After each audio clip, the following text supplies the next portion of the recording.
Well, hello and welcome. IMF doles out allowances to us, so we are off to go shopping. Indeed, the IMF is saying that we're doing very well despite the economic constraints worldwide. We are doing very well in handling our internal affairs, fiscal affairs. We are cutting down on employing people apart from the health sector and the teaching sector. Indeed, even the injection of dollars into the system by the central bank is a good thing according to the IMF. Well, who are we to say they are wrong? So maybe we are doing something right, and if we continue down this path, we are going to get a promised country that we all dreamed of. But is that true? Well, I have my friend here who's a financial policy analyst who will explain and educate us, as I always tell him that once you're on the show, just come and educate us on the numbers. My name is Anan Sakwa. This is PM Express. When I come back, talking to Casely Hayford. Don't move.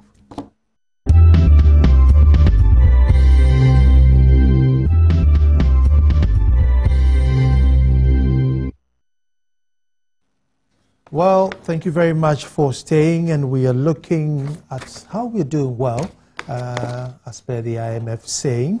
Let me read just this to you, just to set us off.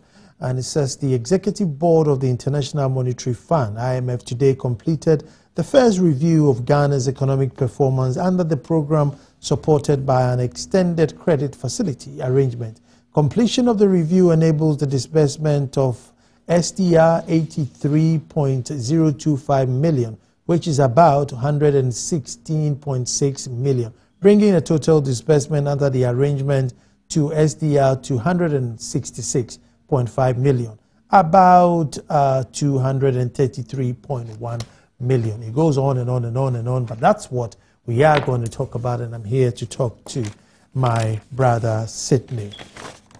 Bruv, first of all, you know, what's your general overview? IMF saying, look, you're doing well.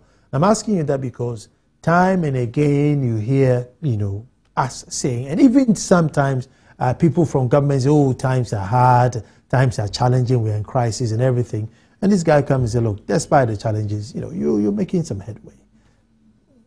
You know, do you say, yes, we're making headway, or do you say, no, they're just, you know, sweet talking us? I don't, sorry, good evening to you, and good evening to listeners and viewers. I'm not sure that's the way to interpret this. The IMF is reviewing what we have done against a certain benchmark of expectations that have been agreed between us, Ghana, and the IMF support facility and the World Bank. So in their calculations, what they are depending on is to say, okay, here are the benchmarks you said you were going to achieve.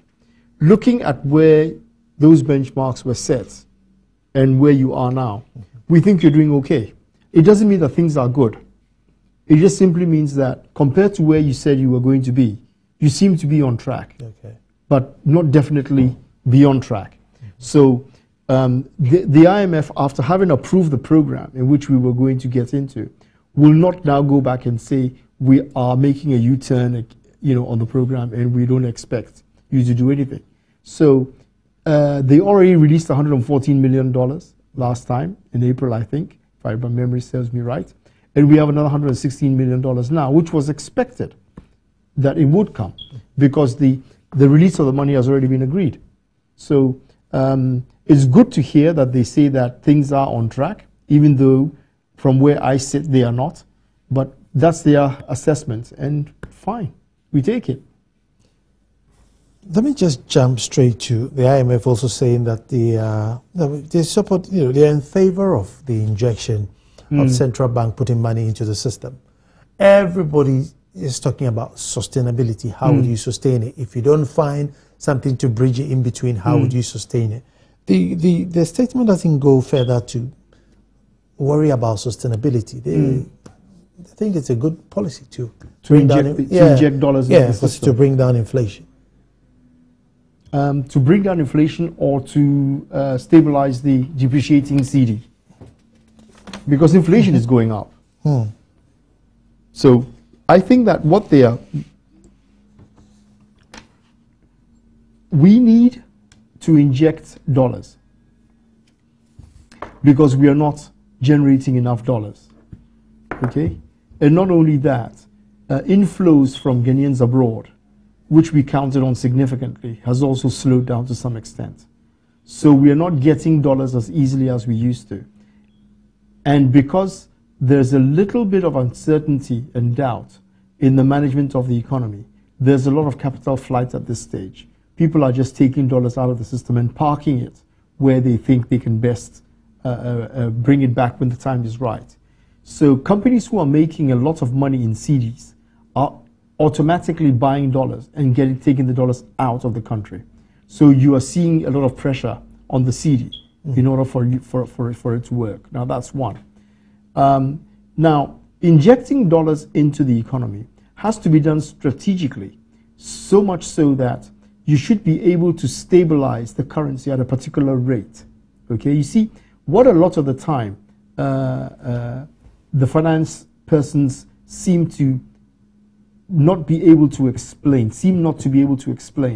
is that we are not too concerned, or we should not be too concerned about what is the exchange rate per the dollar throughout. It is not that it is 3 to 1, 4 to 1, 5 to 1, 6 to 1. That's not what is concerned. That's not what our concern is. Our concern is that you must have a certain range within which you will defend that currency exchange rate and keep it within a certain plus or minus stable figure. If we say that we are going to hold the cedi at 4 to 1, and so we will put in dollars whenever it looks like as if it's going above 4, and we will, buy dollars when we think it's going below 4, in order to keep it within plus or minus a certain percentage in the bandwidth. It's the stability that we want. The price stability, the exchange rate stability is what is more important. It's important because businesses want to be able to predict the future cost of what they are going to do, so that they can ensure that they can go borrow money because they can demonstrate that they've had stable income and steady income. And also they do want to be able to assure the customer that if you come and see a price in my shop this month, when you come back next month, that price will be the same. It means customers will be sure enough to come back. If you are selling them a piece of spare part, and they come in today, you tell them it's 240 cedis today. He comes back next week and you see the price has gone to 280. He might not buy it because he has struggled to find 240 cedis.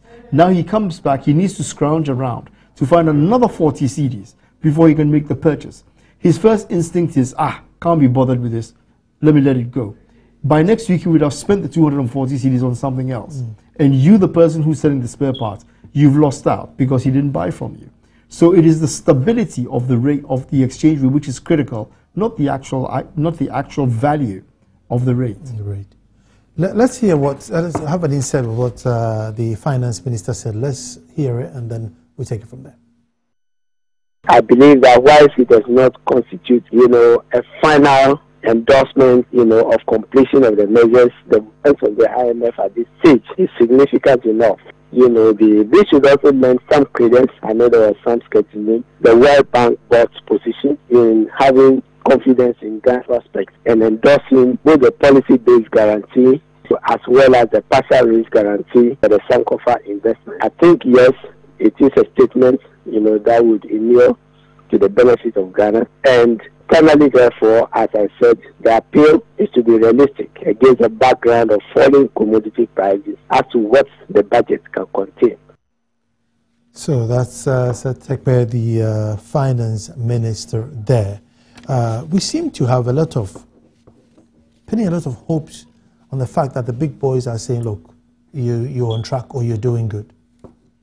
It'll probably help us, going to borrow. You can say, hey, look, these guys like us. It definitely counts a lot because the international markets are hearing and they're listening, they're watching. So if they hear an IMF endorsement or they hear a Bloomberg or a Reuters or a Fitch endorsement, it goes a long way towards ensuring that you get a good price on your next borrowing. I understand the government is looking to float another foreign bond next month or this month, we're in September, of about $1.6 billion. If they do that, this of course all works to their advantage and it helps. Business is a lot about confidence, and a government economy, a national economy is also about confidence of your international partners and your national partners being very confident that you are going to be able to deliver what you say you're working on.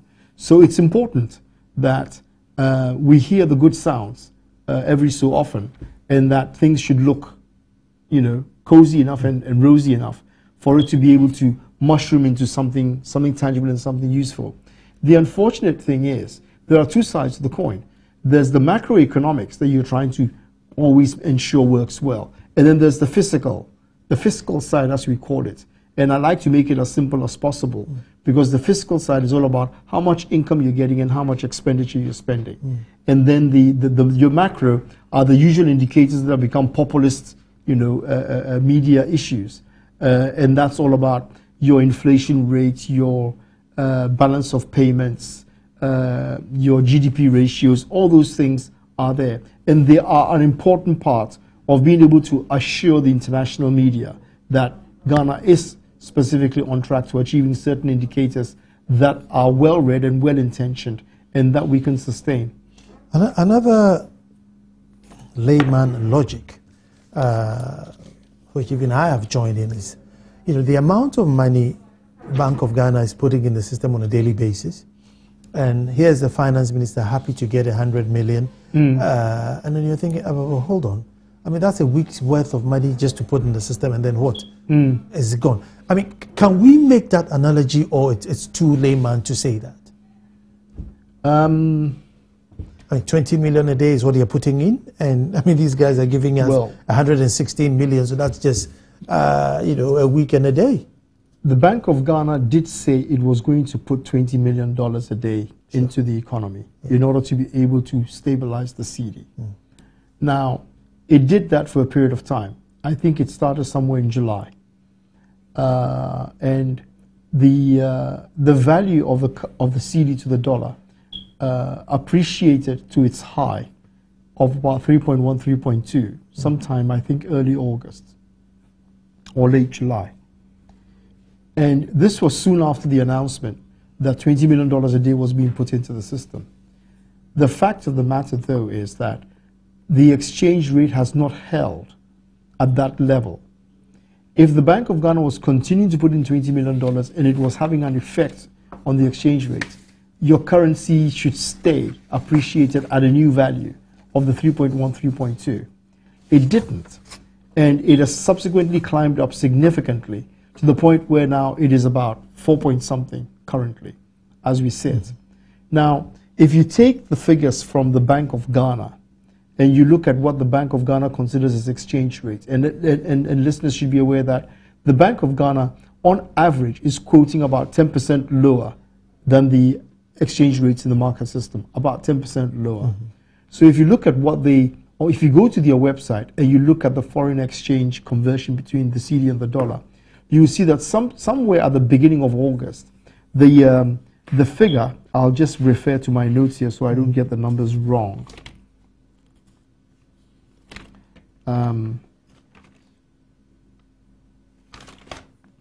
Having said that, okay, here it is. On the 7th of August, the Bank of Ghana rate was 3.7596 cedis to a dollar. All right. A week later, it was 3.912. A week later, it was 4.02, and a week later, it was 4.04. And the figure currently is 3.74. And I'm emphasizing this is according to the Bank of Ghana's rates. Okay, and the Bank of Ghana's rates are about 10% below the forex rates in the market. So if you look at 3.74 quoted by the Bank of Ghana, you expect that the banks and the forex bureaus are quoting about 4.1, 4.2, or should be quoting about 4.1, 4.2. If truly the solution to this problem was for a $20 million injection every day, then these rates of exchange are not reflecting that solution, because we appreciated, and now we are nearly back to where we were about a month ago. So whatever money the Bank of Ghana put in, and we have no way of determining how much exactly it was, we can't tell whether it actually had an impact, except to say that the exchange rate has definitely not significantly appreciated and stabilized at that appreciated level for more than a month. So in 1 month, the whole concept of putting in $20 million to be able to drop the exchange rate has not worked. And that's the empirical evidence that you're seeing. So that's one side. The other side is this layman argument that we make, that how can you put 20 million a day to sort of reduce the currency or stabilize whatever it is, and be excited because, oh, they've given us, 140 and 16 million. Yeah, I mean, why should you be excited? Well, yes, it doesn't make sense. And everybody's right in saying that it doesn't make any sense, because if you take the $114 million, $116 million... But is it a logical argument, though? Yes, it is. It is, because if somebody says, I'm putting 20 million a day into this economy, then within 1 week of 7 days, they've put in 140 million. All right? They should have put in 140 million. So your $116 million will be swallowed up in a day if it is being used specifically to prop up the currency. All right? If it is being used for the purpose. But the whole idea behind the IMF program was not just to simply take money or borrow money and inject it into the system in order to be able to shore up the currency. It's supposed to be for the purpose of the annual budget funding amounts, all right, to make sure that we can stabilize all kinds of other parts of the economy. But this injection thing, sort of intensified now, even though we know in the past there's always been that, checks and balances going on.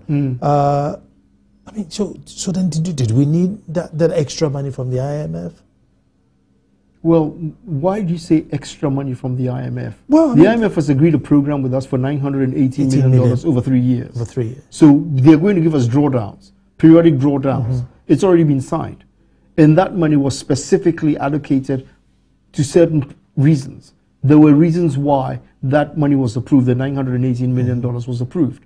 So now that it's there, it needs to be used for purpose. And part of the purpose was, of course, to try and shore up the depreciating currency, but not necessarily to put all of it into the currency support. I agree. I mean, Apple is worth, as a company, worth, $650 billion. Yeah. It's not that I'm rich or I have money, but when I hear a country getting 1 billion, 2 billion, 1 billion, I just find it's not life-changing or nation-changing, and it just adds to your debt for anything. But you being in finance, I mean, as a state, when you're borrowing, I expect us to borrow 300 billion or 400 billion, something that turns your country around. I mean, 1.5 billion, it's barely $1.5 billion. Yeah. $1.5 billion is the equivalent of 6 billion CDs. I mean, but I'm talking about the whole nation. Yes. I just find it too cheap. You think it's too small? I just think it's too small. No, it's not. It's a lot, because the idea is not for everything to be financed and supported. The idea is to kickstart something and let the economy then, take over and work itself into generating enough income and sustainability. At the end of the day, Nana, a nation's economy, a country, probably has only 2 things it needs to do for its citizens. One, it needs to generate employment. People must be employed. You have to aim towards full employment so that every able-bodied person who has some nuance or some skill or can do something should be able to find a job. Okay? Then there is peace. Because when people are employed and they are engaged and they are making money and they are spending, they are cool. They don't have a problem with you. As they get the money, they spend the money. When they spend the money, you get your taxes. So if you want to look at it in this very, very simple way, assuming that taxes are about 20% per person in whatever you earn, I go out there and I earn 100 CDs. 20 CDs is going to come back to government. All right? Yeah. So it makes a lot of sense for government to carry on ensuring that people are employed. And that, for me, is the one single most important thing that you have to do. The second thing you have to do is you want to give people a chance to predict their life as they go forward. In the short term, everybody wants to be clear that they can actually exist on this earth by doing something that will enable them to carry on. If that doing something as they define it is travel and see, then you want to be able to give them an opportunity to be able to travel and see. If it is to do with educating their children and that's what they prefer, everybody has a choice in life in how they spend their money. But what you don't want is, if I have made my arrangements that I earn 100 cedis, 20 cedis goes into government taxes, I have 80 cedis left, and out of that 80 cedis, I want to apportion in such a way that I can actually travel in and out of a particular area. If I travel this month, and I figure that it's costing me 10 cedis back and forth, I want to do the same thing again next month, I suddenly find that it's costing me 15 cedis. Then the third time I want to do it, it's costing me 20 cedis. Now the problem I have now made plans that I was going to spend maybe 40 cedis. But because of the unpredictability and the unstable prices that I'm facing, I'm constantly having to revise my life in the short term. Which brings frustration. But you see, going back to my question, I mean, I'm saying 1.5 billion and this 1 billion euro, 1 billion. I find it's too cheap. You said it's okay. But, I mean, if it was okay, wouldn't it have kick-started this economy ages ago? Because it seems to come and just fizzles away and nothing ever happens. It just comes and fizzles away. It's not enough to do the thing you. If the money is not being put into the right places to generate the if you want to, the greenhouse, so people can actually work, then yes, you see what you're seeing. What we are doing currently, you want to look at government borrowing. Let me give you a typical example. In August alone, government has borrowed through treasury bills to the tune of about 4.3 billion cedis. All right? 4.3 billion cedis. Treasury bills are payable at about 25%. That is what government is offering to pay. All right? I'll pay you 25%, 91 days. Here's the money. This is what I want you to give me. I'll pay you 25% in 91 days. In every month, every month, government is borrowing money every week. And on average, currently, it is borrowing about 900 million a week. All right? 900 million cedis a week. Now, the money is going primarily towards paying interest on borrowed money. So you find yourself in a vicious cycle. You borrow because you need the cash to be able to meet obligations, and the interest that you're paying on that money that you're borrowed is so high that you have to keep borrowing to keep paying that interest. Okay? So if you keep on doing that, all you're doing is you're borrowing money, and so long as the interest rate goes up and you're offering more and more interest rates, then you're substituting expensive money all the time to be able to take care of previously cheaper money. So if the treasury bill rates today is 25%, but over a 90-day period, that debt shifts from 25 to 26%. Now you're going to pay back your 26%, your 25% that you just borrowed by borrowing at 26% to pay the 25%. It's a no-brainer. It doesn't make any sense. All right? But a lot of our money is going into paying off debt, both domestic and international debt. That's number one. The second place is going into paying salaries. All right? Government payroll is still so high because government is still carrying all this huge, fat expense register of teachers and doctors on its lists, whom he has to pay all the time. So you've got a lot of money going into just paying off what we call recurrent expenditure, operating expenditure, obligations you have to meet every time. So it doesn't work. The one critical thing you want to guard all the time is when you borrow money, you want to ensure that you are earning enough money that you can meet all your cash expenses and you can meet all your obligations. So if you go and over borrow, which is what you are thinking, why don't we go and borrow 300 billion?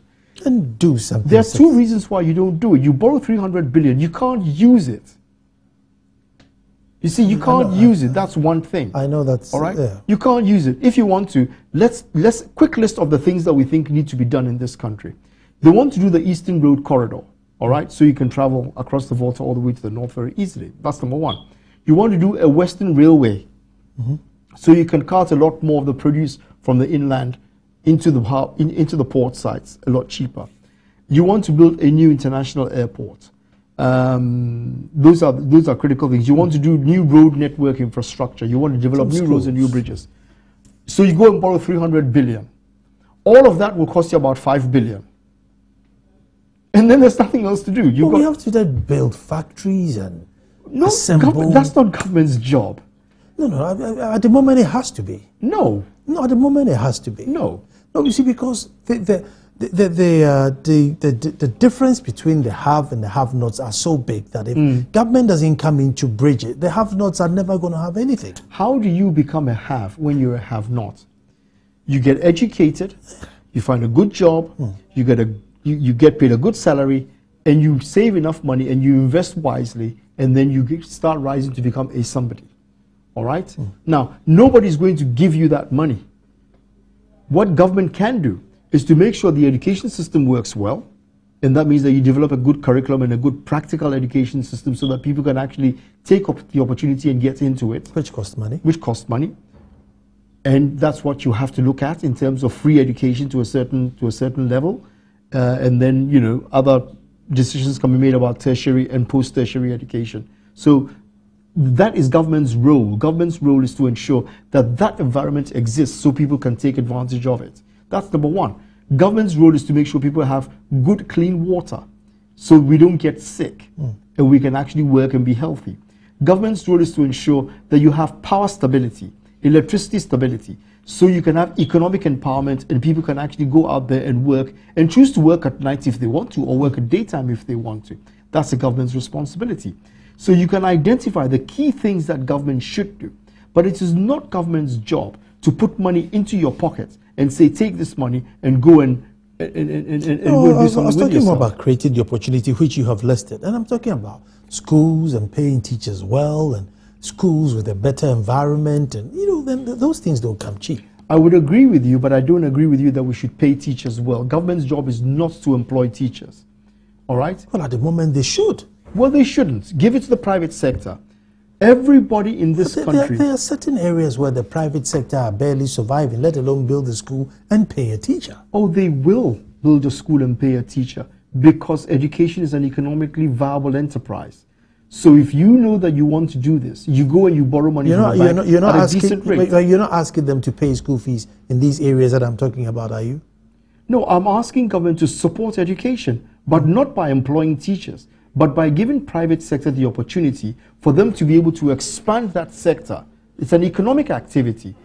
Government should make it an enabling environment and make it work. There are areas where cars don't even go there. I mean, the car comes in like once a week, you know, and therefore, if you don't have that government intervention, that's it, they're doomed. And even now with the government intervention, nothing happens. Cars don't go there because there's no road or because the road is bad. Yeah, the road is too bad. And that's government's job, build the road. That is government's job. If government borrows money comes in my to do that, billion. But you see, what I'm trying to tell you is that you don't need as much as 300 billion. Okay, you need a sizable chunk, yes, but not as much as you are advocating. You probably need about 5 or 10 billion. That's too small. And no, it will work because you already have infrastructure in this country. There's 27 million of us. We need a solid educational system where every child is going to a Martin de Porres Light School, whether you're in Dansoman or not. And I'm glad you said Martin de Porres because that's not a government school, right? No, it's not. But I said Martin de Porres like school. Yes. Whether you're in Dansoman or not. And when you say Martin de Porres like, are you saying because it's private sector or because it's a good school? No, because it's a good school. It exists? No, because it's a good school. And it's a good school because it's a private school. No, because they're just being supervised. And I'm sure that supervision could go anywhere. But it costs money. Because the employer wants to protect he wants to protect his status, he wants to protect the quality of the education, and he wants to ensure that he will get other people coming into the school, and he has a constant supply of students to fill his school, so he can pay the teachers well. So he insists on good supervision, he insists on good attendance, he insists on good curriculum, and he insists on a high grade of quality service. That is what you need. And that's why I'm saying to you that government is not good at doing that. And government has to leave that space and allow the private sector to make that run. You're worried about the schools in Kukurantumi and Kutubabi cluster of JSS schools, etc., etc., etc. Trust me, if people want to run those schools properly in the private sector domain, there will be excellent schools, despite the fact that they are situated in a poor community. Government's job is to provide enough money for parents to be able to pick up a supplementary income to be able to take their wards to school. That is what government's job should be, and government would fulfill that social development factor if it just continuously ensures that it provides enough support system to get children to go to school from time to time. Okay, because I was trying to, say that the resource that we need to do that isn't available, and to bring the resource, which is the human resource, and to bring it up, we need to put in quite a lot of money to bring up the resource, because there are too many people who have missed out on this basic opportunity, and therefore are just the end. I think to bring that level up, it will cost us quite a bit of money to do that, to give everybody that opportunity to lift them up, and then seize this opportunity. Even if you bring the road, they are smart enough to know that, well, now there's a road, let me do this, because otherwise it becomes challenging. But now, you know something, I travel around a lot these days. I'm doing quite a lot of work outside of Accra. What I see when I travel out are vast schools with enormous potential. In some of the government schools that I go past and where I stop and I have conversations with persons, if you look at the amount of land that they have available to them, all right, that is a huge resource that can be used to do several things. See, if I run a rural school, if I have a rural school and I have enough classrooms and I've got about, say, 100, 200 students, the rest of the land for me is farmland. It's economic land. It's land that can be used to be able to supplement, all right, the feeding of the children in the school. And you can be very, very resourceful, because a lot of the time, all the money that we are spending paying for water, electricity and stuff like that, you can resource them easily as a school to be able to make it work. You see, having a school should not be just a matter of taking the students and putting them in a classroom and saying, repeat after me, A, B, C, D. That's not what it's about. And the minute you get to that point, you have actually destroyed the whole concept of educating children. So you need to give it to educators and resource persons and school managers who can see the value of actually increasing the mindset and developing the mindset of children who come to your school and churning out good material as you go forward. This is why you have Ivy League schools. It's why you have MITs and Oxfords and Cambridges and Princeton. But let me take a break here. But you agree with me that they all started in a way where, the state provided up until a point where they were smart enough to take over and then run away with. But we seem to have cut our leashes too quick and asking people, yeah, you go and fend for yourself, because now we are a free market and we are all capitalists. Now, believe it or not, we're not talking education. We're looking at the IMF bailout. And I'm just trying to find out what it is that will make us not go back. And I'm saying we need to build our social, our human resource to a certain level, so that once you let go, they themselves can build upon it. But when, many of our children are failing schools, or some can't even get schools to go, and you cut them loose and say, yep, you go and find your own opportunity, it gets tough. When we come back for the break, you can join in the conversation to find out, is this our last time of going to the IMF, or, another 2-3 years down the line, we're going to be here doing the same show because we've gone out there to borrow, and there will be some sanctions round our neck, which we should have done, but did not do. Stay tuned, we're coming back.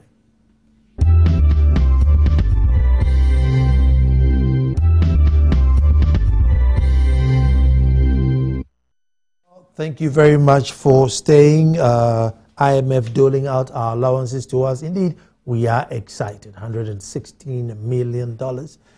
So we're excited. The number will be on the screen soon so that you can call. And let's hear your take. Maybe you think, no, your argument about borrowing big is too extravagant, and the 1 million odd here and there will be good. Let me get my brother to come in because I know you want to seriously rebut my socialist ideas here. Oh, I'll leave you with your socialist ideas and hope that they work. But I'm yet to see a fully fledged socialist or communist idea that has worked forever. No, it doesn't work forever, but it builds a society up. And then you go and Jacob Osei Asare made an analogy that it's just like how a family, you hold the family until they are 21 and then you let them go. At 6 or 12, yes, they can still make a decision, but you don't just let them go. You still keep them, you educate them, maybe through university. Sometimes even when they start working, because they haven't bought a car or bought a house, you still keep them at home until they are ready to go. And I think as a country, we've let our children go too quick without seeing them through education, giving them a job, and maybe even helping them to get married. You know, we've just cut them too loose. So a little bit of a social intervention like the family does would help. It's a good analogy, but it's an analogy which is being used to fit the argument that you want to convey. So you can find a good argument to make it work.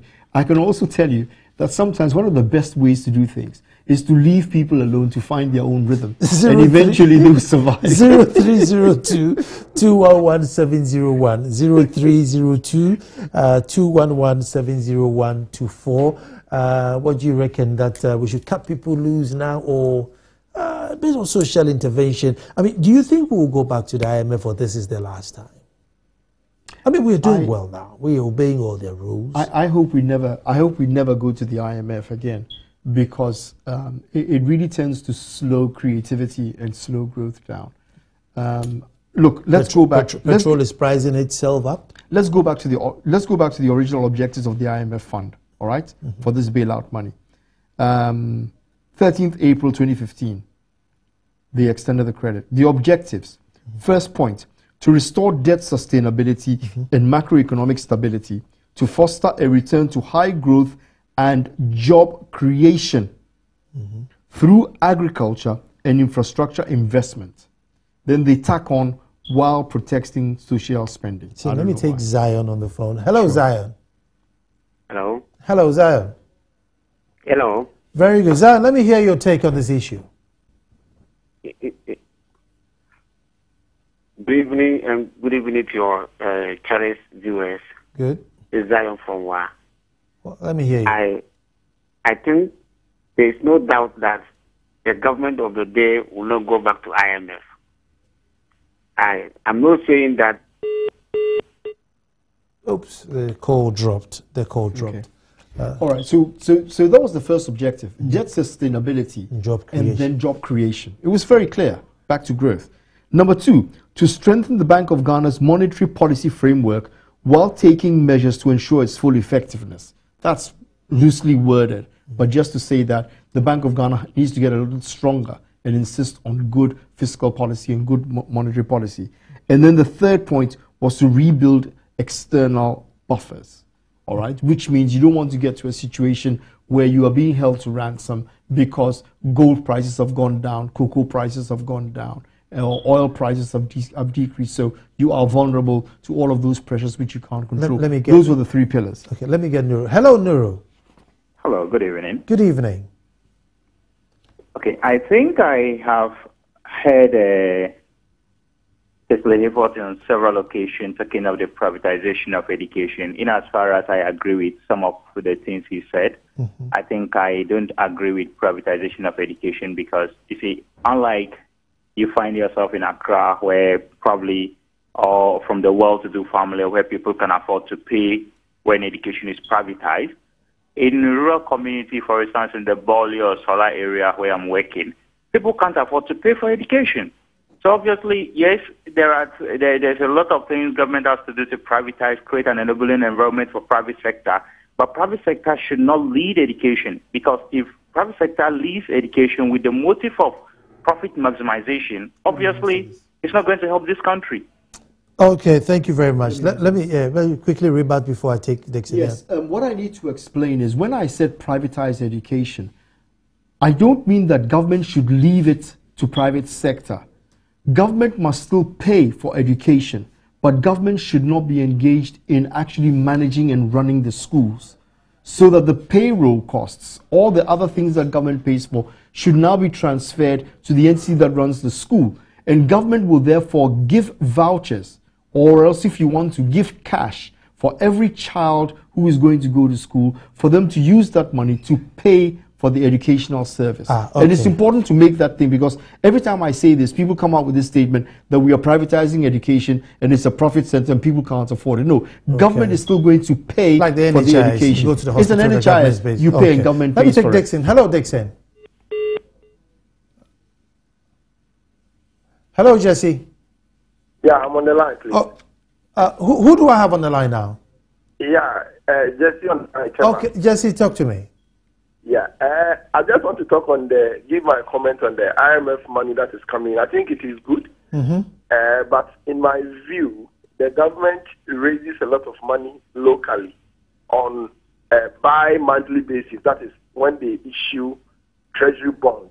Look at the amount of money the government raises. Sometimes they can raise 500 million in about a week or less. And that money is here in Ghana here. Look at this money is raised in just 1 week. How long does it take for IMF to give us money? And the conditions that this comes with it. It's a job freeze.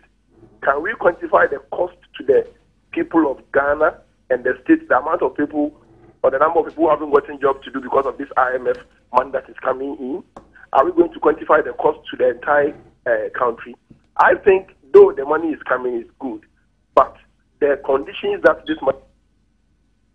Oh, sorry, I broke you there. That we are receiving. Thank you. Let me speak to Osei in Takoradi. Hello, Osei. Hello. Good evening, Osei. Now, let me hear you take it very well. Good. I've listened attentively to the discussion. I think the problem this nation is facing is indiscipline. Because I heard our president saying that we are going to IMF for policy credibility. Yeah. What does policy credibility mean? It means that we want somebody to partner with us so that we get a certain kind of positive image outside. So the question is, how is it that we have dented our image to the extent that we need somebody to partner us to solve up our image? So what I'm trying to bring on board is that, irrespective of the government in power, we need to be disciplined. We must work, spend within our means.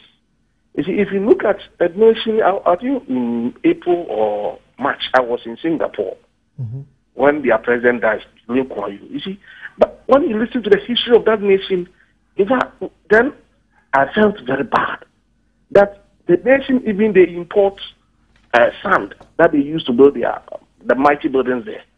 And look at Ghana. So, what I think we should do is that we must be disciplined enough. What we don't have to spend. And when people also misuse our fund, we must be seen as people who are responsible enough to punish them. Thank you very much. Let me go to Y and speak to Yusuf. Yusuf, round it up in about 30 seconds for me. Hello, Yusuf. Hello. Yes, you're my last caller. Round it up in about 30 seconds for me. I'm calling from... Very good. I really enjoy your discussion. And then I want to add to the policy of the suggestion of privatization of education. I think if it is that, we cannot even do it completely, but we can start at the area that we think it is good, that we can privatize it, like Accra, Kumasi, the cities. Yes. But we can, government can also help in the area that it is not yet developed. So what I'm trying to say is that if we take Accra, Kumasi, and the Takoradi and pilot it, give it to the private sector, I think it will improve efficiency and people will not be relaxed. Like our teachers today, they relax in doing everything. Nuru, thank you very much. It is being privatized. It will help us. Thank you very much, Nuru. But I think it will work the other way around. I mean, if government is giving vouchers, then I want my kids in Edumasa to get vouchers to go to a good school, and then the city kids can pay for themselves, so the government looks after the rural area children. But that's all time will allow us. This conversation should carry on somehow.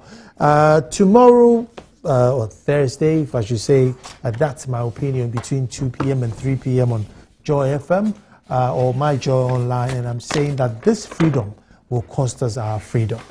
This freedom will cost us our freedom. My shirts are made by Tantis Fashion, and you can reach them on 024-366-2001. 024-366-2001. Give them a call, get yourself a nice shirt for yourself. And thank you very much for serving God and country again. I'm sure we shall meet to continue this discussion. It hasn't finished yet. And folks, as I say, tomorrow we'll be back to do this all over again. Thank you very much for watching.